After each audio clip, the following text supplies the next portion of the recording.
할렐루야! 아멘. 할렐루야! 아멘. 할렐루야! 아멘. 역시 우리가 하나님을 찬양하는 소리로 함성을 지르니까 마음이 매우 기쁘죠? 아멘. 하나님께서 기쁘게 들으신 줄로 믿습니다. 아멘. 오늘 주시는 하나님의 말씀은 이사야서 20장 1절에서 6절의 말씀 제가 봉독해 올리겠습니다. 이사야 20장 1절에서 6절. 아수르의 사르곤 왕이 다르단을 아스돗으로 보내매 그가 와서 아스돗을 쳐서 취하던 해니라. 그때에 여호와께서 아모스의 아들 이사야에게 말씀하여 이르시되 갈지어다. 네 허리에서 배를 끄르고 네 발에서 신을 벗을지니라 하시매 그가 그대로 하여 벗은 몸과 벗은 발로 다니니라. 여호와께서 이르시되 나의 종 이사야가 3년 동안 벗은 몸과 벗은 발로 다니며 애국과 구스에 대하여 징조와 예포가 되었느니라. 이와 같이 애굽의 포로와 구스에 사로잡힌 자가 아수르 왕에게 끌려갈 때에 젊은 자나 늙은 자가 다 벗은 몸과 벗은 발로 볼기까지 드러내어 애굽의 수치를 보이리니 그들이 바라던 구소와 자랑하던 애굽으로 말미암아 그들이 놀라고 부끄러워할 것이라.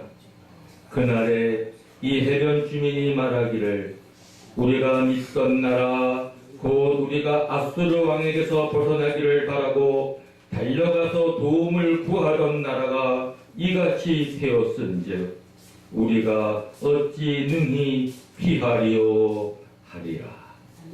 아멘. 오늘 설교 제목은 벌거벗은 맨발로 다닌 이사야. 벌거벗고 맨발로 다닌 이사야. 사랑하는 여러분, 하나님께 부름받은 자가 빨가벗고 어떤 해석가는 그래도 속옷 하나 입지 않았겠느냐. 어떤 해석가는 아니다, 완전히 밝아벗은 몸이다, 빨가벗은 몸이다, 이렇게 두 가지로 통역을 하지만 통역이 아니라 이렇게 해석을 하지만 저는 볼기까지 드러내어 창피하게 끌려가는 모습을 예포할 때 저는 온전히 빨가벗은 몸으로 3년 다닌 것으로 저는 그렇게 봅니다. 이 성경 말씀을 상상을 해보세요. 얼마나 수치스럽고 비참한 모습입니까? 아무리 선지자고 예언자라 하더라도 3년 동안을 빨가벗고 다니면서 하나님이 행하실, 애굽에게 향하실 그 징조를 하나님은 이사야를 통해서 나타나고 계십니다. 아수르가 힘이 강대져 가고 있어요. 애굽이 그 번성하던 최고의 힘을 자랑하던 애굽이 이제 어떻게 멸망할 것인가를 하나님은 이사야 선지자를 통하여 애굽이 비참하게 아수르에게 끌려갈 모습을 늙은 자나 젊은이나 귀한 자나 낮은 자나 이렇게 모든 사람이 빨가벗김을 당하고 포로로 끌려갈 비참한 애굽의 멸망에 대해서 이사야 선지자를 통하여 예시해주고 있습니다. 사랑하는 여러분, 우리가 강대국을 믿고 사는 것이 더 완벽하게 의지하는 국가의 앞날이니까, 아니면 우리 민족이 하나님 앞에 바로 서서 바르게 신앙생활을 하고 하나님을 바르게 경외하고 하나님의 말씀대로 살아갈 때 하나님 앞에 우리가 우리 나라를 맡기고 이 나라의 모든 안보와 이 나라의 앞날을 깨워서 기도하면서 하나님을 의지하는 것과 어느 것이 더 우리나라의 앞날에 더 강한 힘을 발휘해주고 막을 것인가, 그것은 오늘 성경 말씀을 통하여서 우리 대한민국 국민에게 우리 민족사에 교훈이 되기를 바라는 마음과 또 앞으로 대한민국 다시는 정말 부끄럽게 노예가 돼서 끌려가는 대한민국이 망해서 이렇게 비참한 민족이 되는 일은 절대로 지구가 멸망하기 전까지는 없어야 하겠기에 아멘. 할렐루야! 아멘. 대한민국 사람이어서 외국에서 29년간 선교사 생활했어요. 홍콩서 6년, 중계대 23년. 그래도 저는 한국인입니다. 한국이 제사장 나라가 되어 한국교가 제사장 나라가 되어서 이웃나라 하나님과 화목하게 하고 하나님 잘 믿게 하고 우리로 인하여 대한민국으로 인하여 이웃나라들이 다 번성하게 하나님의 축복을 받는 나라가 되면 우리 대한민국 교회가 하나님 앞에 칭찬받는 교회가 될 줄로 믿습니다. 아멘. 아수르 왕 사르곤이 이제 그 이름이 사르곤 왕이에요. 아수르의 사르곤 왕이 다르간을 아스돗으로 보내요. 아스돗이란 그 도시 이름입니다. 그 뜻은 견고한 곳, 요새, 성체라는 뜻이에요. 그는 그 아수르 북쪽 약 16km 지점에 위치한 블레셋의 대표적 5성읍 가운데 하나인데 이때에는 이제 이스라엘이 여러분 다 여호수아가 다 정복해 들어가서 블레셋 땅을 점령했잖아요. 그러니까 이제 이스라엘 땅이 된 거예요. 근데 아수르가 침공을 해서 이제 아스돗을 쳐서 취했어요. 주전 711년의 일입니다. 그러나서 북이스라엘이 완전히 망한 거는 주전 722년이죠. 유다보다 먼저 망했으니까 남유다보다. 그래서 막 멸망하기 11년 전에 일어났던 이 사건이에요. 지금 아스돗을 바로 수리아 왕 다르곤이 취한 때다. 근데 멸망이 거의 가까워 온 거예요, 사실. 그러니까 이스라엘은 누굴 바라요? 애굽을 바라죠. 그 반아수르 동맹을 내준 거예요.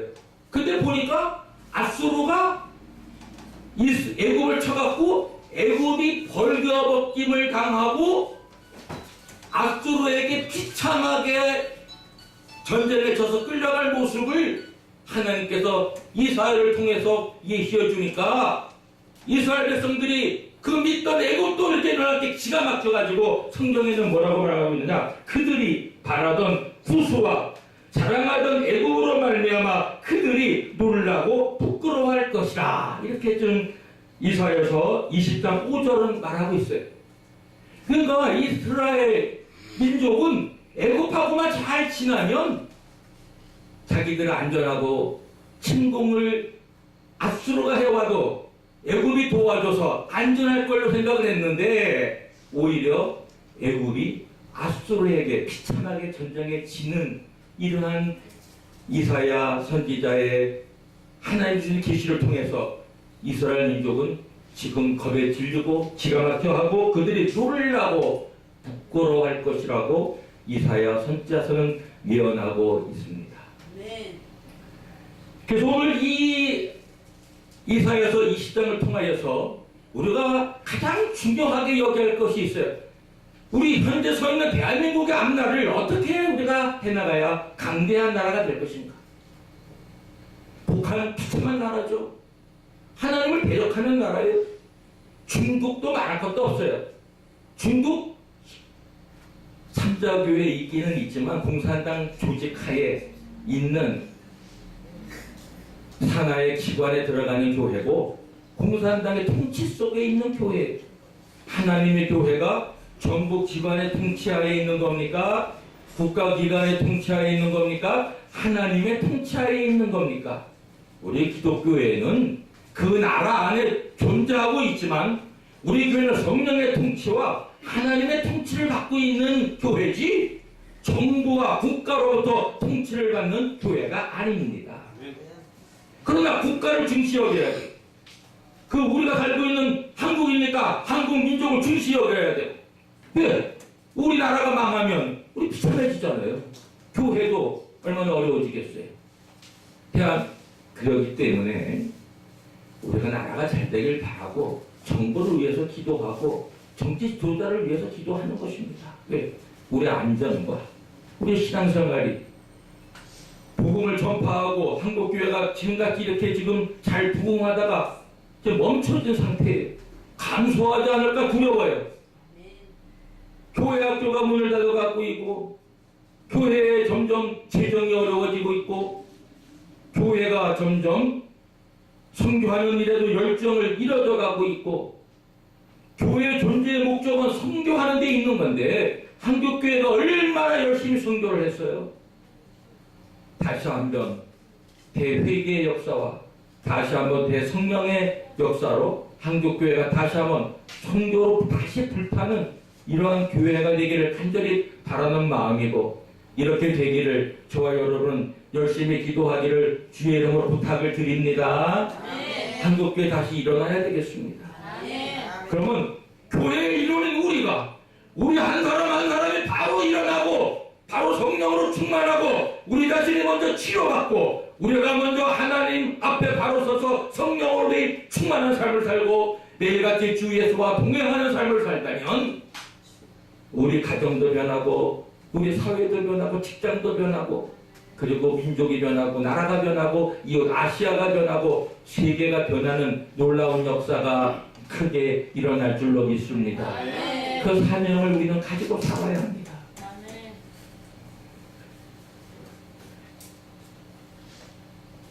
이제 이러한 시대적 배경의 이스라엘, 이집, 애국, 아수르의 배경을 가지고 성경을 이전에는 뭐라고 말씀하고 있냐면 그때 여호와께서 아모스의 아들 이사야에게 말씀하여 이르시되 갈지어다 내 허리에서 배를 끄르고 내 발에서 신을 벗을지니라 하시네 그가 그대로 하여 벗은 몸과 벗은 발로 다니니라. 창피해요. 오늘 하나님이 야 권성현 목사 너 빨가벗고 다녀 3년 동안 종로거리 명동거리 저 태계로거리 서울역 앞광장 너 빨가벗고 3년만 다녀 이렇게 계시하셨다고 합시다. 전 순종합니다. 우리나라가 이렇게 되기 전에 우리 민족이 비참하게 또 한번 다른 민족의 침략을 당하고 먹히기 전에 우리가 하나님의 바로 서고 우상을 숭배해서 멸망한 애국과 같이 우리가 온전히 하나님만 잘 섬겨서 우리 민족이 다시는 비참한 노예 생활을 하는 그런 역사는 다시 절대로 하면 안 되겠고 통일을 하되 북한을 하나님을 믿는 백성으로서 우리가 철저하게 선교하고 전도하여 정말 하나님으로부터 다시 축복을 받는 그러한 우리 북녘, 조선, 북한이 되기를 위해서 우리 교회가 깨어 기도하고 그들을 품고 다른 민족도 사랑하고 이방 선교도 하지만 지금의 우리 한국 시대의 교회가 절실하고 우리 기독교인에게 절실한 것 이제는 북한을 위해서 전도를 위해서 선교를 위해서 총력전을 기울여야 될 때가 아닌가 생각을 해봅니다. 우리 같은 형제, 우리 같은 피를 나는 우리 같은 민족, 우리 같은 문화 우리와 같은 한 형제인 북한에서는 노예가 돼서 비참하게 살고 있고 하나님을 제대로 통제하지 못하고 사는데 우리 교회가 지금까지 기도 많이 해왔지만 이제 우리가 더욱 회개하는 마음으로 우리 교회가 더욱 우리 북한에 있는 우리 동포들 우리 민족을 위해서 눈물로 기도하면서 통일의 역사를 하나님의 능력으로 복음으로 하나님의 말씀으로 그리스도의 사랑으로 북한 정권이 무너지도록 하나님의 역사는 김정은이를 무너뜨릴 수가 있어요. 하나님은 전지전능하신 하나님이십니다. 하나님 손에 있습니다. 하나님이 때가 되고 하실 때가 되면 북한 정권은 무너질 수가 있습니다. 그러면 우리가 통일하지 말아야 하고 중국이 간섭하지 못할 정도로 우리는 외교를 잘 해야 돼요. 외국의 깜짝인 나라가 지금 되어오면 안 됩니다. 미국과 일본은 뭐 말할 것도 없이 매우 중요하지만 중국과의 관계 외교를 잘하고 러시아의 관계 외교를 잘해서 북한이 무너질 때에 어떤 나라도 우리나라의 통일을 간섭하는 나라가 있어서는 안 됩니다. 그냥 외교적인 힘이에요. 가장 한국 통일의 방해거리가 된다면 중국이라는 나라가 가장 방해거리가 됩니다. 북한이 멸망하면 중국 군대는 그대로 북한으로 들어갈 준비가 되어져 있는데 이런 일을 중국이 하지 못하도록 외교적 힘으로 우리나라가 이걸 나가야 되고, 그럴 때 우리는 중국에 점령당하는 북한이 아니라 우리 민족이 하나 되는 통일의 역사를 이루게 될 줄로 믿습니다. 여호와께서 3절인데 시대 나의 종 이사야가 3년 동안 벗은 몸과 벗은 발로 다니며 애국과 구수에 대하여 징조와 예표가 되었느니라. 이와 같이 애굽의 포로와 구수에 사로잡힌 자가 압수르 왕에게 끌려갈 때 젊은 자나 늙은 자가 다 벗은 몸과 벗은 발로 볼기까지 드러내어 애굽의 수치를 보이니 저는 여기서 완전히 빨개 벗은 몸이구나 라는 것을 깨달았어요. 성경 주석자가 완전히 벗은 건 아니다. 반날 그냥 속옷 하나 있었을 것이다. 근데 볼기까지 드러냈다는 것은 그 당시에 걷어 벗어버리면 속옷이 전혀 없이 그대로 온몸을 다 드러내는 그런 모습으로 끌려갔다는 얘기로 저는 전나라는 것으로 이렇게 해석하는 자들의 의견에 동의를 했습니다. 얼마나 비참하게 끌려가요. 빨가벗은 몸으로 끌려가는 그 장면 한번 상상을 해봐서 그들의 죄악이 얼마나 하나님 보기에 하나님 얼마나 역겹고 싫었으면 빨가벗은 몸으로 망해가지고 끌려가게 합니까? 잠깐 벗은 몸을 자기가 봐도 수치스러움을 느끼는데 온 민족이 빨개 벗음을 당하고 끌려가는 모습을 한번 상상을 해보십시오.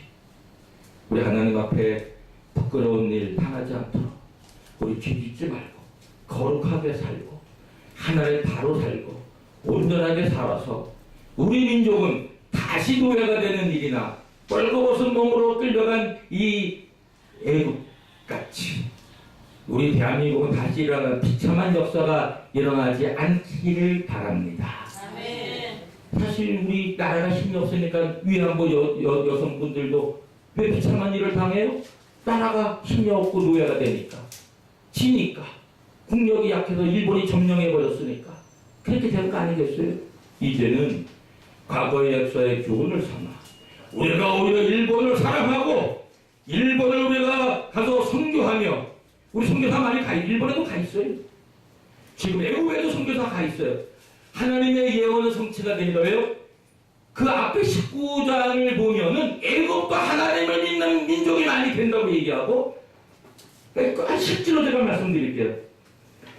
19장 20절을 보여요. 19절부터 19장 19절 이사야서입니다. 그날의 애국 땅 중앙에는 여호와를 위하여 제단이 있겠고 그 변경에는 여호와를 위하여 기둥이 있을 것이요 이것이 애국 땅에서 만군의 여호와를 위하여 징조와 신도가 되리니 이는 그들이 그 압박하는 자들로 말미암아 여호와께 부르짖고 여호와께서는 그들에게 한 구원자 보호자를 보내사 그들을 건지실 것입니다. 여호와께서 자기를 애굽에 알게 하시리니 아멘. 하나님은 애굽에도 하나님을 알게 하신다는 거예요. 하나님은 이스라엘 민족만의 하나님이 아닙니다. 온 나라, 온 민족의, 온 인류의 구원자가 되시는 줄로 믿습니다. 예수님은 온 인류를, 온 민족을 구원하러 오셨지 어느 한 민족, 어느 한 나라를 구원하러 오신 분이 아닙니다. 21절을 보면 여호와께서 자기를 애굽에게 알게 하시니 그날의 애굽이 여호와를 알고 재물과 예물을 그에게 드리고 경배할 것이요 여호와께서 소원대로 그대로 행하리라. 사랑하는 여러분, 대한민국 또 대한민국 교회가 다시 한번 부흥의 역사, 다시 한번 성교의 열정을 가진 나라가 돼서 제사장 나라가 되어 우리 대한민국 교회 때문에 이웃 나라들이 하나님과 화목하고 복을 받고 전 인류 민족과 국가가 복을 받는 역사가 대한민국 교회에 다시 한번 제사장 교회로서의 역할을 감당하고 우리가 그런 일을 잘 수행할 때 우리는 통일 역사도 속히 올 것이고 하나님은 통일된 한국을 다시 한번 예수님 재림하기 직전에 전 세계에 복음을 열심히 전하서 많은 민족이 구원을 받는 역사를 우리가 다시 감당하게 될 줄로 믿습니다. 아멘. 할렐루야. 감사합니다.